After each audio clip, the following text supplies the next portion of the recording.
Good evening friends. तो आज हम वीएमसी प्रोग्रामिंग से चैप्टर के अंदर इस चैप्टर में आज हम पढ़ेंगे सीएनसी मशीनिंग के प्रोसेस। मशीनिंग के अंदर कौन कौन से प्रोसेस फॉलो होते हैं, उनके लिए क्या क्या प्रोसेस होता है, उसके बारे में।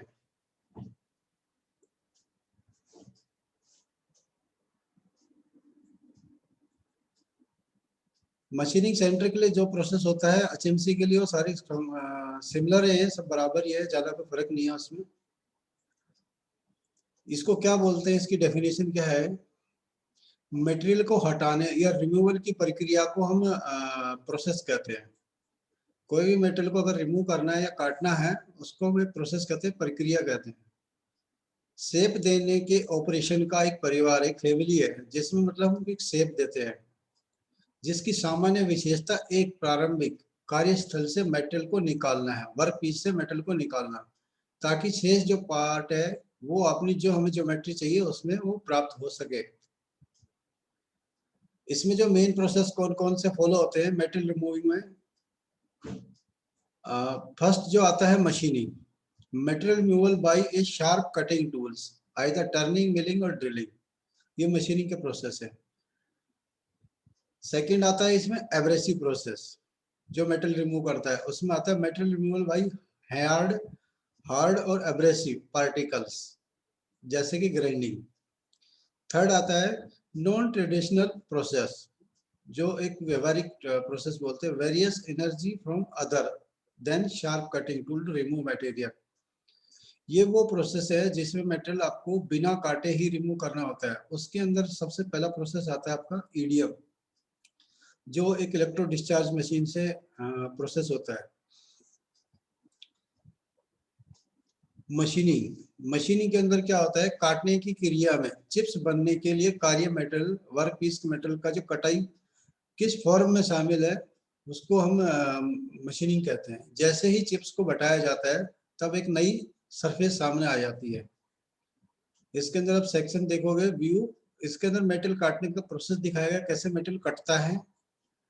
Section A cross section view machining process जब होता है तो उसका एक क्रॉस सेक्शन काट के दिखाया गया है कि मेटल कटिंग के टाइम पे क्या क्या फोर्सेस लगते हैं और कैसे कैसे कटिंग होती है।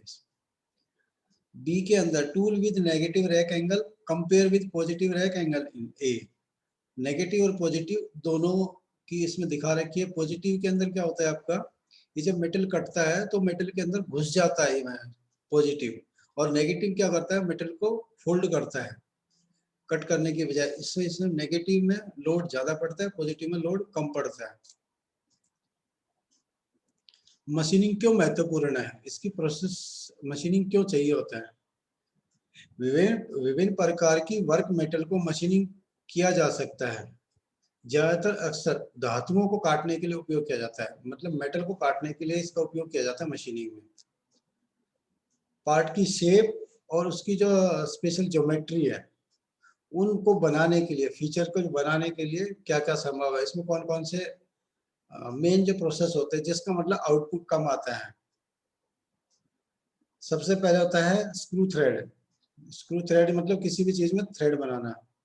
सेकेंड आता है एक्यूरेट राउंड होल बनाना, कोई छेद बनाना।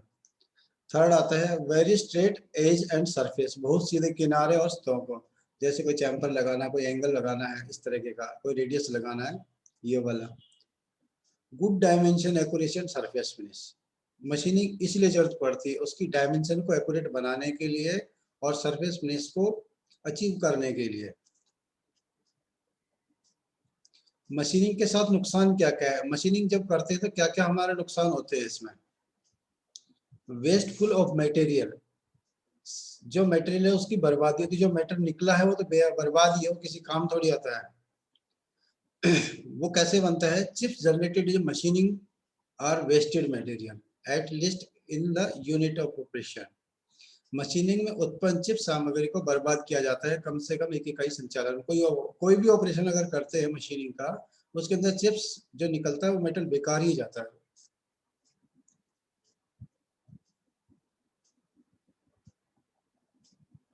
दूसरा है इसमें टाइम कंज्यूमिंग, क्योंकि कोई भी प्रोसेस होता है उसमें टाइम तो लगेगा ही लगेगा। A machining process generally take more time to shape a given parts than alternative shape process such as casting, powder metallurgy और forming. ये जो शेप बनाते हैं जो नीचे दी गई है इसमें, मशीनिंग प्रोसेस आमतौर पर एक वैकल्पिक आकार देने की, जो हमें चाहिए होता है वो आकार देने की प्रक्रिया की तुलना में दिए गए भाग को आकार देने में अधिक समय लेता है।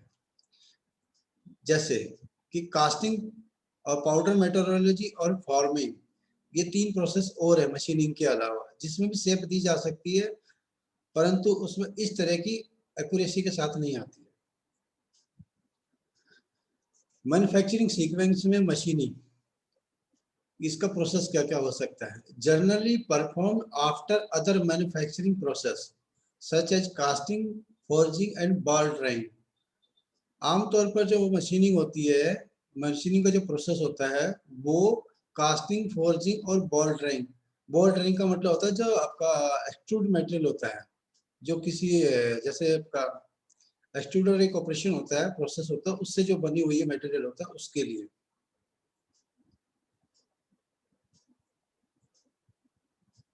इसमें और क्या क्या है? अदर प्रोसेसेस जो मशीनिंग में सीक्वेंस में आते हैं। Other processes create the general shape of starting work part. अन्य प्रक्रियाएं काम के शुरुआती हिस्से का सामान्य आकार है।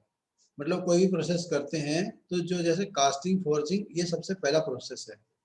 Machining provide the final shape, dimension and finish and special geometry details other than other process can not create. Machining के अंदर हम फाइनल शेप दी जाती है जो हमें चाहिए होती है, उसमें डायमेंशन और फिनिशिंग के साथ और स्पेशल ज्योमेट्री के साथ। जो स्पेशल ज्योमेट्री है वो हमें बाकी प्रोसेस के अंदर नहीं बनाई जा सकती, जो अन्य प्रक्रिया में नहीं बनाई जा सकती। जैसे हमारी कास्टिंग के अंदर नहीं बनती, फोर्जिंग के अंदर नहीं बनती, सरफेस फिनिश जो चाहिए होती है वो नहीं बन पाती।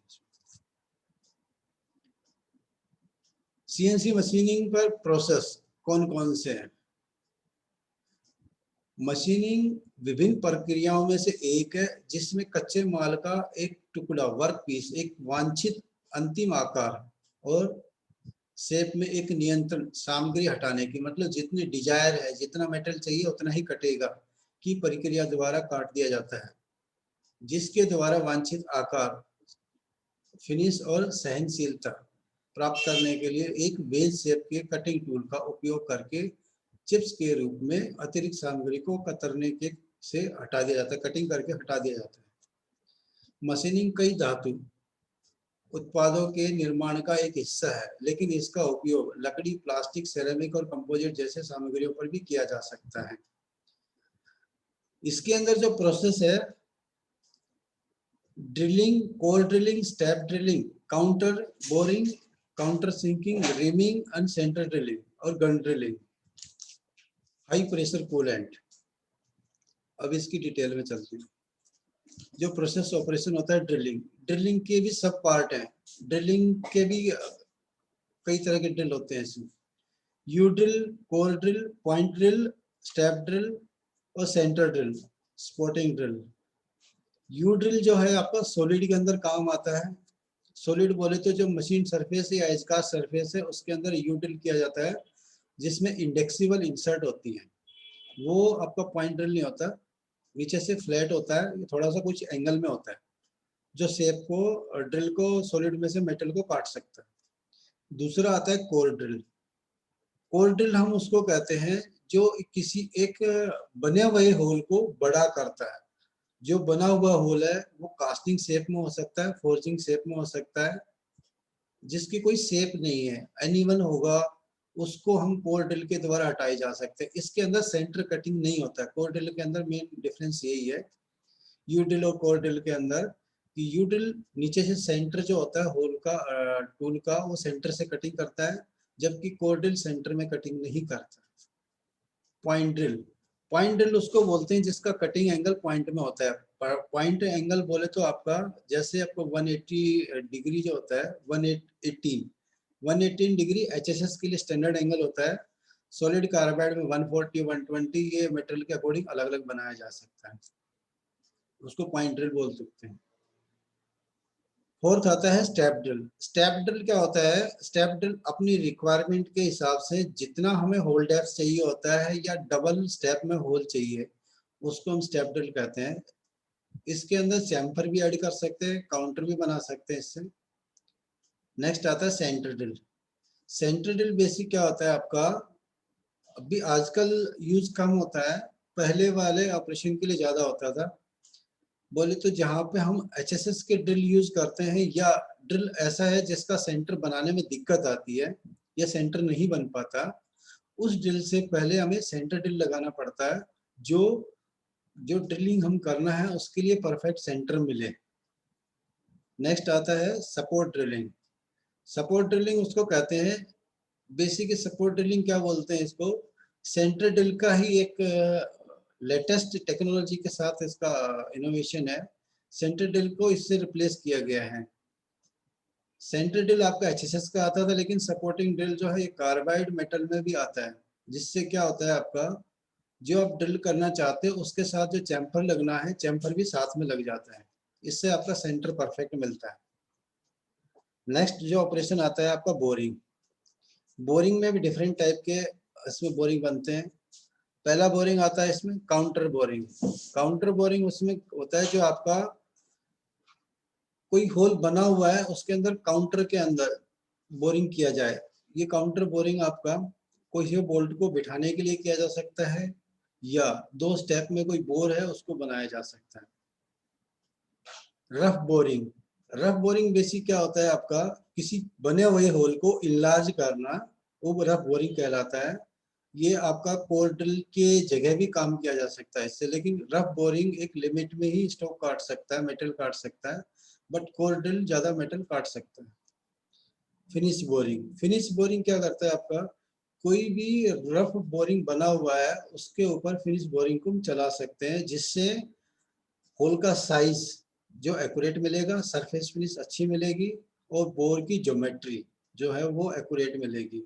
बोर की ज्योमेट्री के अंदर आपकी सिलेंडरसिटी, राउंडनेस और आपका स्ट्रेटनेस और सरफेस फिनिश, ये सब रफ बोरिंग से बहुत अच्छी मिलेंगी।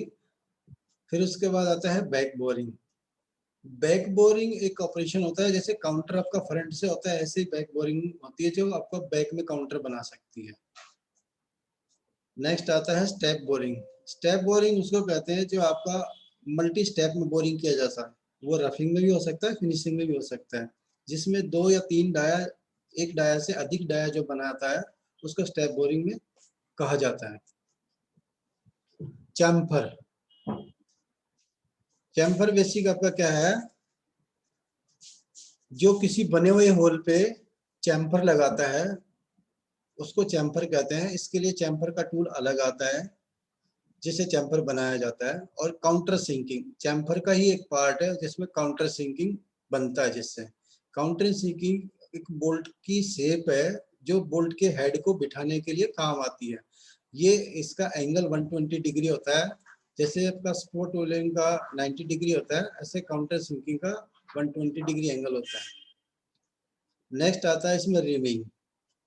रिमिंग ऑपरेशन एक प्रोसेस है जिसके अंदर आप होल को बेहतर एक्यूरेसी के साथ बना सकते हैं, अच्छे साइज आ सकता है उसमें, परंतु इसमें एक नुकसान है कि रिमिंग जब करेंगे तो जो जिस एक्सिस में ये होल बना हुआ है, जिस कोऑर्डिनेट पे ये होल बना हुआ है उसी कोऑर्डिनेट पे रिमिंग होगा, ये अपनी अलग एक्सिस नहीं बनाएगा। Gun drilling. गन ड्रिलिंग जैसे नाम से ही जाना जाता है, गन गन बोले तो उसकी जैसे नाल होती है, लंबी होती है, अगर किसी भी लंबे ड्रिल को अगर करना है गहराई के अंदर, लंबा ड्रिल अगर गहराई में करना है तो उसको गन ड्रिलिंग बोलते हैं। ये गन ड्रिल जो है एक स्पेशल मशीन पे ही होता है। नॉर्मल पे करने के लिए एक लिमिट तक कर सकते हैं, लेकिन इससे ज्यादा नहीं कर सकते। ये गाइडेड ड्रिलर होता है, गाइडेड ड्रिल होता है, इसको गाइड करके चलाया जाता है, ना कि स्ट्रेट, इसको सीधा नहीं चला सकते। नेक्स्ट ऑपरेशन आता है थ्रेडिंग। थ्रेडिंग के दो पार्ट होते हैं, टैपिंग जो फॉर्मिंग शेप में होती है, एक थ्रेड कट मिलिंग जिसमें हम इंटरनल और एक्सटर्नल दोनों थ्रेड बना सकते हैं। मिलिंग। मिलिंग के भी कई पार्ट हैं। मिलिंग कई तरह से मिलिंग हो सकती है। इसमें जो सबसे ज्यादा यूज होने वाली मिलिंग है वो फेस मिलिंग। फेस मिलिंग बोले तो किसी भी एक सरफेस के ऊपर मिलिंग करना, ये फेस मिलिंग कहलाता है। सेकंड आता है शोल्डर मिलिंग। शोल्डर मिलिंग होता है जो 90 डिग्री में किसी भी वाल को काटे और फेस को भी साथ में काटे, उसको शोल्डर मिलिंग कहते हैं। ऐसे ही एंड मिलिंग होता है। एंड मिलिंग नाम से जाना जाता है, इसका जो नीचे वाला एंड होता है फेस, वो फेस से कट कर सकते हैं, उसको एंड मिलिंग बोलते हैं। नेक्स्ट होता है पॉकेट मिलिंग। ये भी पॉकेट मिलिंग क्या होता है, आपका कोई रेक्टेंगुलर पॉकेट अगर ये काटनी है उससे काट सकते हैं, जैसे डाई वगैरह में पॉकेट कटती है, ये तो पॉकेट मिलिंग उसी से होती है। रेक्टेंगुलर पॉकेट को स्क्वायर पॉकेट अगर बना रही है तो पॉकेट मिलिंग होती है। फिर आता है next sport facing. Sport facing जैसे क्या होता है कि कोई भी किसी, जैसे बोल्ट का कोई हेड अगर बिठाना है ड्रिलिंग के बाद, जहाँ पे हम मशीनिंग नहीं करना, मिलिंग नहीं करना है, खाली बोल्ट का काउंटर को हेड बिठाने के लिए स्पोर्ट फेस किया जाता है। उसके बाद आता है सर्कुलर मिलिंग। सर्कुलर मिलिंग क्या है आपका, एक के नाम से जाना जाता है, ये आपका सर्कुलर मिलिंग किसी भी होल को कैविटी का एंड में काट के इंटरपोलेट करके काटा जाता है, ये सर्कुलर मिलिंग बोलते हैं इसको। और सर्कुलर मिलिंग का एक एडवांस वर्जन जो है ये हेलिकल मिलिंग है। सर्कुलर मिलिंग के अंदर 2 एक्सिस में काम करते हैं, हेलिकल मिलिंग में तीनों एक्सिस काम करते हैं, एक्स वाई जेड, जो जेड में भी काम करते हैं, इसको एक रैंप मिलिंग भी बोलते हैं। उसके बाद आता है ग्रूव मिलिंग। ग्रूव मिलिंग क्या होता है, बेसिक जहाँ पे आप सर्कुलर सर्कुलर ग्रूव बनता है जो इंटरपोलेट करके बनता है, इसके अंदर आप सर्किल भी लगा सकते हो और आपकी ओरिंग वगैरह बिठाने के काम आता है। ये इंटरनल एक्सटर्नल दोनों बनते हैं। ऐसे ही स्लॉट मिलिंग है। स्लॉट मिलिंग जैसे नाम से जा रहा है, स्लॉट मिलिंग आपका एक कीवे मिलिंग के लिए भी हो सकता है, जैसे कोई कीवे बिठानी है उसके लिए स्लॉट काटना, या कोई चीज पार्ट मूव करनी है उसके अंदर, उसको स्लॉट मिलिंग बोलते हैं। अभी ये ऑपरेशन की पिक्चर आपको दिखा रहे हैं, इसके अंदर ये पूरा जो है फेस मिलिंग है। फेस मिलिंग क्या होता है, आपका अलग अलग डाया में डिफाइन होता है। जैसे अभी आप फर्स्ट देख रहे हैं general purpose face milling with 45 entry angle. 45 entry angle का जो आपका ये जो एरो जहाँ पे मेरा कर्सर है, ये 45 मिलिंग है।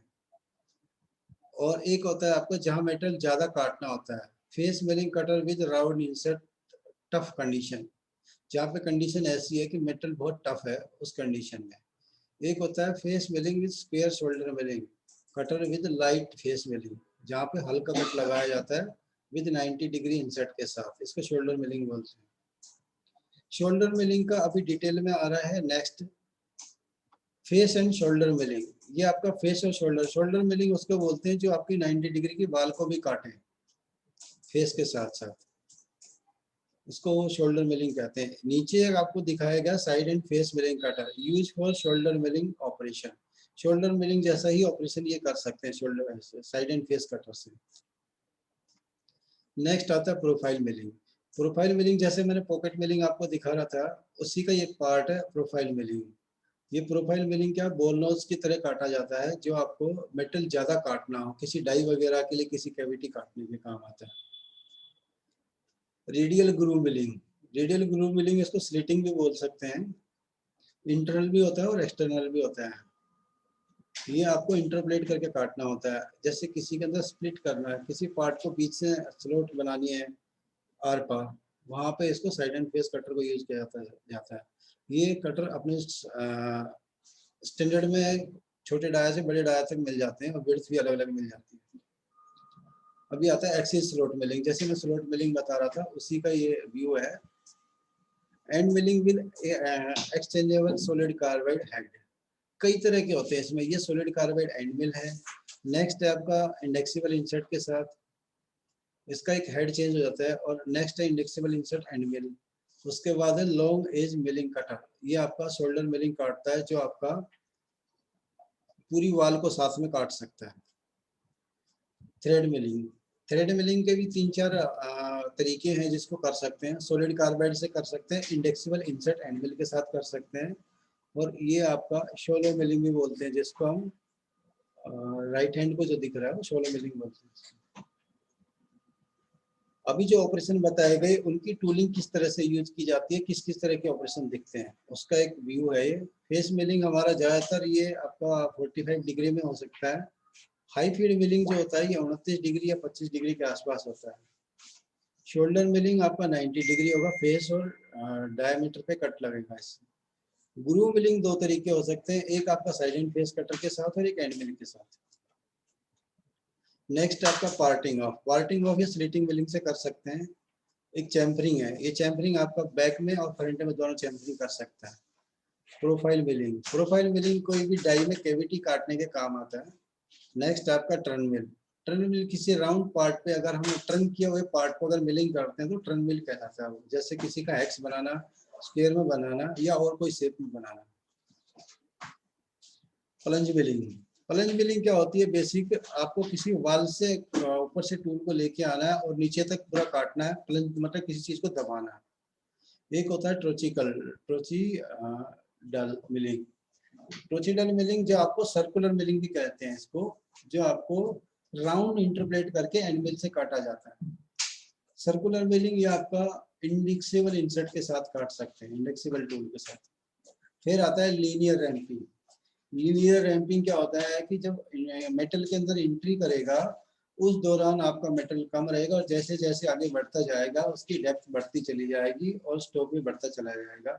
उससे क्या होगा, टूल जो है कंपाउंड के अंदर घुसता चला जाएगा, उससे मेटल ज्यादा रिमूव हो जाता है।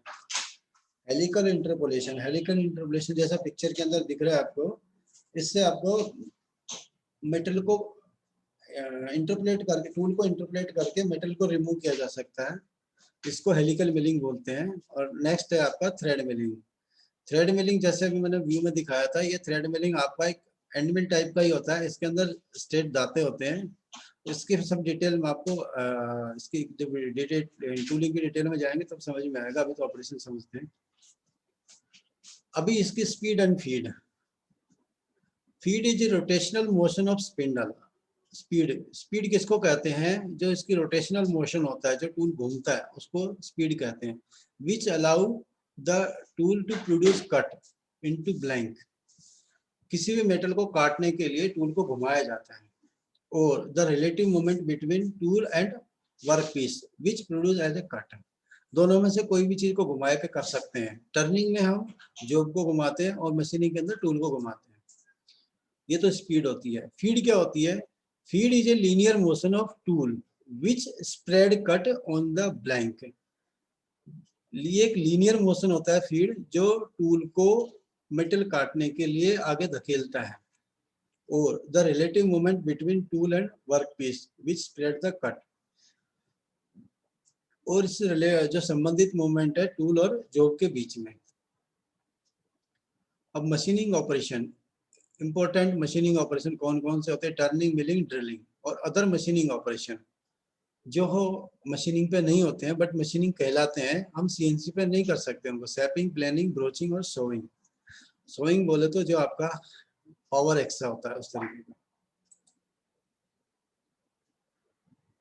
टर्निंग को हम स्किप करते हैं अभी। ड्रिलिंग। ड्रिलिंग ऑपरेशन बेसिक क्या होता है, use to create a round hole usually by mean of a rotating tool bit with two cutting edge। दो कटिंग के साथ टूल को घूमते हुए फीड मोशन में जब वर्क में अंदर जाएगा तो मेटल को रिमूव करेगा। ये ड्रिलिंग ऑपरेशन कहलाता है। Milling operation. Milling operation basic दो तरह के होते हैं। अभी जो पाके दिखाए थे उसकी बेसिक थ्योरी है आगे। Rotating multiple cutting edge tool is moved across work to cut a plane और straight surface. Two forms, peripherally milling और फेस मिलिंग। पेरिफेरी मिलिंग क्या होती है, जो आपके मेटल के जॉब के चारों तरफ जो बाहर से कटिंग करे। और फेस मिल होता है खाली एक फेस को कट करे। नेक्स्ट आता है कटिंग टूल क्लासिफिकेशन। इनके लिए कटिंग टूल्स की क्लासिफिकेशन क्या होती है, सिंगल पॉइंट टूल्स और multi point tools. One dominate cutting edge. Single point tools के अंदर एक टूल है जो उसको डोमिनेट करता है। Point is usually rounded to form a nose radius.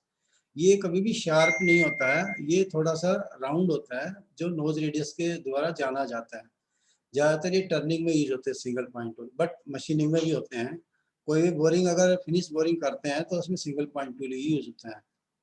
और multi cutting edge tool. Multi cutting के अंदर कौन सा आता है, more than one cutting edge. वो कौन कौन से हो सकते हैं, motion relative to work achieve the rotating.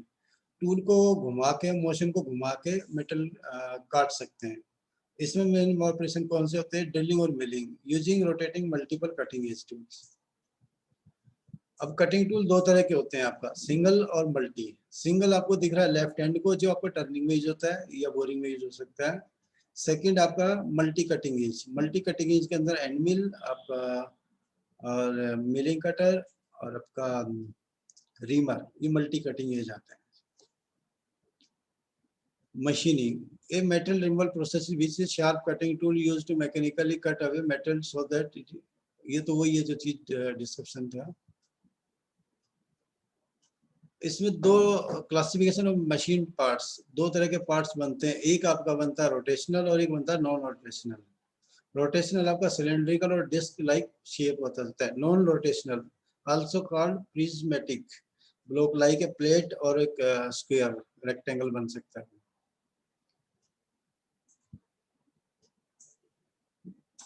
Machining दो तरह की होती है इसमें। एक होता है relative motion between tool and work part. कहाँ गया इसका, हट गया। हाँ, इसमें क्या होता है, दो तरह के होते हैं, एक जर्नेटिंग और फॉर्मिंग। जर्नेटिंग ये होती है कि जो मेटल से टूल से कट करके बनाया जाता है, और फॉर्मिंग जो टूल की शेप से पार्ट के अंदर बनाया जाता है। दो तरह की मशीनिंग होती है इसमें। जैसे फॉर एग्जांपल टर्निंग जो होता है वो जर्नेटिंग में आता है, लेकिन सारे नहीं आते इसमें। जैसे अब ये कट आपको जो दिख रहे हैं सिंगल पॉइंट टूल्स, ये जर्नेटिंग है, मतलब ये बनाए जा रहे हैं। और नेक्स्ट है फॉर्मिंग। फॉर्मिंग क्या होता है, जिस शेप का टूल है वही शेप आपकी कंपाउंड के अंदर आ जाती है। जैसे टर्निंग के अंदर कोई प्लंजिंग टूल लगा रहे हैं तो उस फॉर्म की शेप आपको कंपोनेंट के अंदर आ जाएगी। ड्रिलिंग है ऐसे ही, ड्रिलिंग में भी जिस शेप का टूल लगा होगा उसी शेप इसमें कंपोनेंट में बन जाएगी। राइट हैंड को जो दिख रहा है ब्रोचिंग है। ब्रोचिंग आपका जिस शेप का ब्रोच होगा उसी साइज का और उसी शेप का आपका कंपाउंड का फॉर्म बन जाएगा। कुछ फॉर्मिंग और जनरेटिंग साथ साथ भी चलते हैं। जैसे थ्रेड है, थ्रेड फॉर्मिंग टूल होता है बट वो कटिंग भी करता है, इसलिए दोनों ऑपरेशन एक साथ होते हैं। जैसे टी स्लॉट है, ये फॉर्मिंग भी अपनी शेप भी बनाता है और ये कटिंग भी कर रहा है। अभी जो है, अभी आज के लिए इतना ही है। अगर किसी का कोई सवाल है तो पूछ